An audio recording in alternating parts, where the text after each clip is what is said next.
prophecy of two unharmed. The foreshadows of the Old Testament tell stories of times of things that will come to pass in the latter days, and the way that God operates with his people. There's stories with Cain and also with Job that we look at and see that there's a prophetic foreshadow for the end. The law states that by the mouth of two witnesses a matter is established in Deuteronomy chapter 19, verse 15. One witness shall not rise up against any man for any iniquity, for any sin, in any sin that he sinneth. At the mouth of two witnesses, or at the mouth of three witnesses, shall the matter be established. The first witness we see is Cain, where the Lord says, do not touch Cain. Genesis chapter 4, verse 14 and 15 and 16.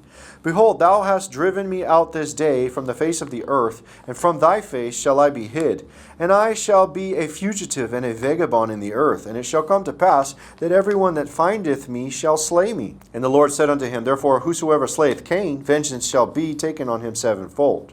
And the Lord set a mark upon Cain, lest any finding him should kill him. And Cain went out from the presence of the Lord and dwelt in the land of Nod on the east of Eden.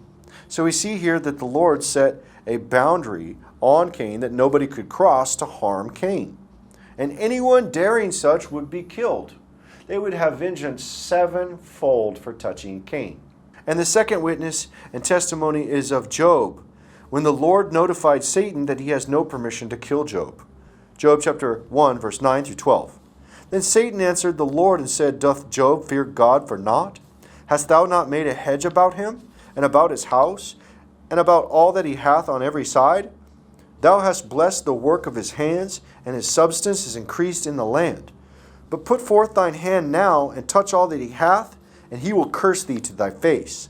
And the Lord said unto Satan, Behold, all that he hath is in thine power, only upon himself put not forth thine hand. So Satan went forth from the presence of the Lord.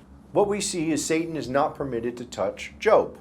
We also see that anybody on the earth is not permitted to touch Cain. And these are two witnesses of the time of the end, where two witnesses are protected by God, where Satan is not allowed to touch, or the people of the world are not to touch, or vengeance will come upon them as well, just like Cain.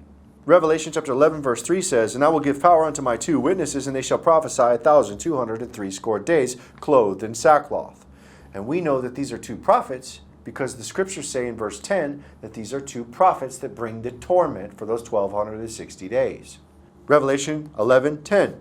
And they that dwell upon the earth shall rejoice over them, and make merry, and shall send gifts one to another, because these two prophets tormented them that dwelt on the earth. And it is not permitted to touch those two prophets. According to the word of the Lord, Satan and the people of the world have no permission to lay hands on those prophets, or they will be put to death. Revelation chapter 11, verse 5. And if any man will hurt them, fire proceedeth out of their mouth, and devour their enemies. And if any man will hurt them, he must in this manner be killed.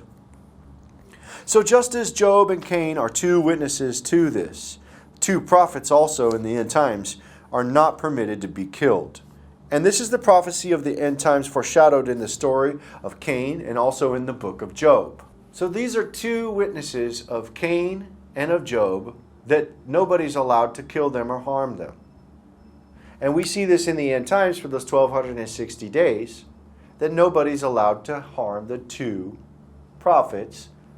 And what happens at the end of the 1,260 days is a violation. The beast kills the prophets and provokes the Lord to wrath, and vengeance comes from the Lord.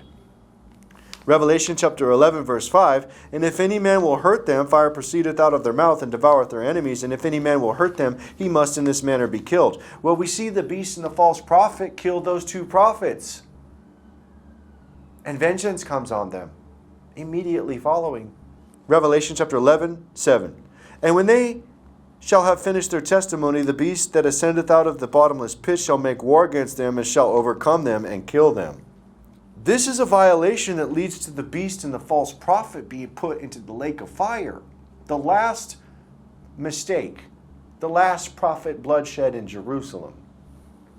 Revelation chapter 19 verse 20. And the beast was taken, and with him the false prophet that wrought miracles before him, with which he received them that had received the mark of the beast, and them that worshipped his image. These both were cast alive into a lake of fire burning with brimstone. They violated the command of God that you shall not kill these prophets, or you will also be killed. And this is the prophecy foreshadow that is found in Cain and Job that is seen in the end times 2 prophets.